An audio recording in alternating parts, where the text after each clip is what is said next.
സ്ത്രീകളുടെ അടിവസ്ത്രം മോഷ്ടിക്കുന്നയാളെ ബാംഗ്ലൂർ പിടിക്കപ്പെട്ടു. ബാംഗ്ലൂർ ഹെബ്ബാഗോഡി ഗണേശ ക്ഷേത്രത്തിന് സമീപം താമസിക്കുന്ന ഒരു മലയാളിയാണ് പ്രതി. അമൽ എൻ അജി എന്ന് പറഞ്ഞ മലയാളിയാണ് അവിടുത്തെ ഫ്ലാറ്റുകളിലൊക്കെ ഉണങ്ങാനിട്ടിരിക്കുന്ന സ്ത്രീകളുടെ അടിവസ്ത്രം മോഷണം നടത്തുന്നത്. കൈയോടെ പിടികൂടി. കാരണം ഈ ഗണേശ ക്ഷേത്രത്തിന് സമീപമുള്ള ഫ്ലാറ്റുകളിലെല്ലാം ഉണങ്ങാനിട്ടിരിക്കുന്ന അടിവസ്ത്രങ്ങളെല്ലാം മോഷണം പോകുന്നു. ഏതായാലും പോലീസ് ധാരാളം കംപ്ലൈൻറ്റുകൾ വന്നു.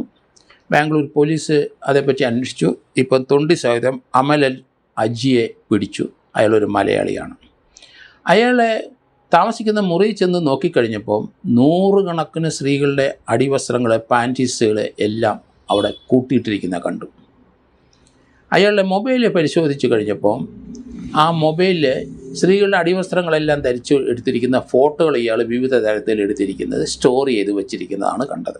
മാനസിക രോഗി തന്നെ ഒരു തരത്തിൽ.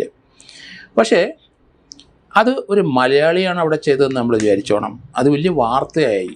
അടിവസ്ത്രം മോഷ്ടിക്കുന്ന ആളെ, മലയാളിയെ പിടിച്ചു എന്ന് അവിടുത്തെ പത്രങ്ങളിലെല്ലാം വാർത്ത വന്നു, യൂട്യൂബിൽ വന്നു, കേരളത്തിലെ എല്ലാ സ്ഥലങ്ങളിലും അത് വാർത്തയായിട്ട് എത്തിക്കഴിഞ്ഞു.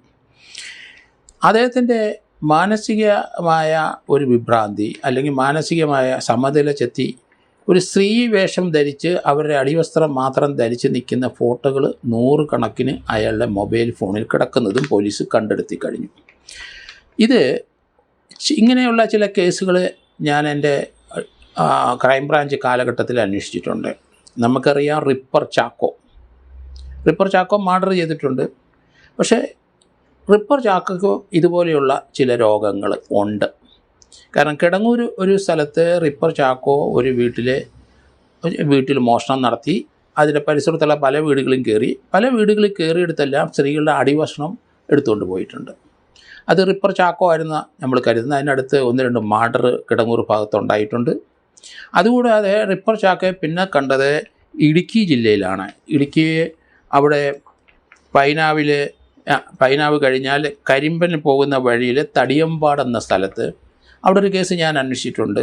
അവിടെ റിപ്പർ ചാക്കോയാണ് അവിടുത്തെ ഒരു വീട്ടിലെ 2 പേരെ കൊലപ്പെടുത്തി. അതിനകത്ത് ഒരു കുഞ്ഞു കൊച്ചിനെ ഒരു തൊട്ടിയുടെ വെള്ളത്തിനകത്ത് മുക്കിക്കൊന്നു. ആ റിപ്പർ ചാക്കോയെ അന്വേഷിച്ച് വളരെ നാളുകൾ ക്രൈംബ്രാഞ്ചും ഞാനും ഉൾപ്പെടെയുള്ളവരൊക്കെ നടന്നു. അവസാനം റിപ്പർ ചാക്കോയെ ലൊക്കേറ്റ് ചെയ്ത് അറസ്റ്റ് ചെയ്തത് കെറ്റി മൈക്കിൾ എന്നാണ് SP ആണ്. അദ്ദേഹം കോട്ടയത്തുണ്ട്. അദ്ദേഹത്തിന് IPS കിട്ടിയ അദ്ദേഹമാണ്. അവസാനം ഇയാളെ ഒരു റിപ്പർ ചാക്കോയുടെ കേസ് അന്വേഷിച്ച് ആ കേസിലേക്ക് അറസ്റ്റ് ചെയ്യുന്നു. അത് ഒരു മാനസിക രോഗം ഉണ്ടായിരുന്നു. ഈ കിടങ്ങൂരും അതുപോലെ തന്നെ ഈ തടിയമ്പാടിനടുത്തും അതുപോലെ കമ്പിളിക്കണ്ടം എന്നൊരു സ്ഥലമുണ്ട്. ആ സ്ഥലങ്ങളും ഇയാൾ മോഷണം നടത്തുകയും അതോടൊപ്പം ആൾക്കാരെ തലക്കടിച്ച് കൊല്ലുകയും അതുപോലെ തന്നെ അവിടെയുള്ള സ്ത്രീകളെ പീഡിപ്പിക്കാൻ ശ്രമിക്കുകയൊക്കെ ചെയ്യുന്നൊരു കഥാപാത്രമാണ്. ഇയാൾ ആ വീടിനകത്തും അതിൻ്റെ പരിസരത്തുമുള്ള ചില ഒലക്കകൾ 2-3 ദിവസം മുമ്പ് അവിടെ വന്ന് മോഷ്ടിച്ചുകൊണ്ട് പോയി. അങ്ങനെയാണ് നേര്യമംഗലത്തിനടുത്ത് ഒരാളെ ഒലക്കടിച്ചു. പക്ഷേ അയാൾ തിരിച്ചു പിടിച്ചു രാത്രിയിൽ. അങ്ങനൊരു സംഭവം റിപ്പോർട്ട് ചെയ്തിട്ടുണ്ട്. ഇത് റിപ്പർ ചാക്കോടെയാണ്.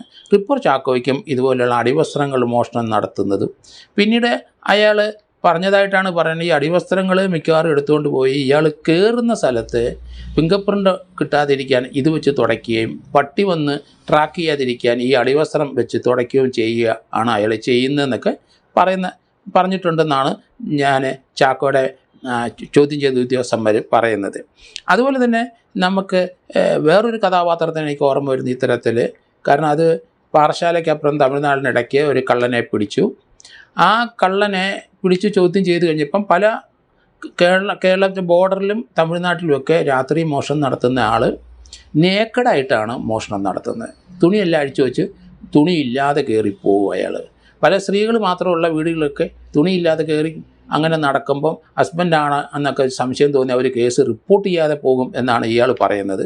അങ്ങനെയും ചില മാനസിക രോഗികൾ മോഷണം നടത്തുന്നവരെ പറ്റി കേട്ടിട്ടുണ്ട്. ഇത് നമ്മൾ നേരിട്ട് അനുഭവപ്പെട്ട ചില കാര്യങ്ങളാണ്.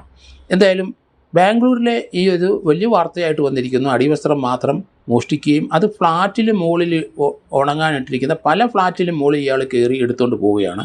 അയാളുടെ മുറിയിൽ 100 കണക്കിന് ഇതുപോലെയുള്ള ഡ്രസ്സുകൾ കിടക്കുന്നത് കണ്ടു എന്നാണ് പോലീസിൻ്റെ വിവരങ്ങൾ.